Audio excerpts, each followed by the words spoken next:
First week of testimony in the trial for Colin Gray wrapped up today with more insight into Colt Gray's deteriorating mental health in the year leading up to the Apalachee High School shooting. The prosecution argues Colin saw the warning signs in his son before he allegedly killed 4 people. Atlanta News First, Sarah Hammond is live for us from the Barrow County Courthouse. Sarah, who did the jury hear from today?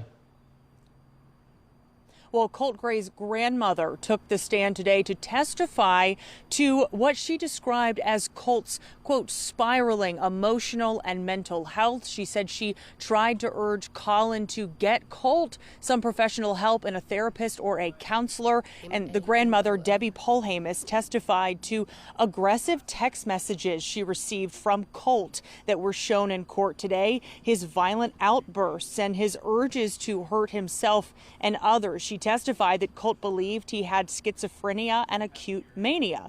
We also heard from a GBI agent who shared photos from Colin Gray's home of a so-called shrine to the Parkland school shooter Nicholas Cruz in Colt's game room. The jurors also saw unsecured ammunition and firearms all over the house, as well as unopened gun locks. Polhamus later testified that Colin gifted his son Colt a gun for Christmas in 2023. The prosecution alleges that is the gun used in the shooting at Apalachee High School.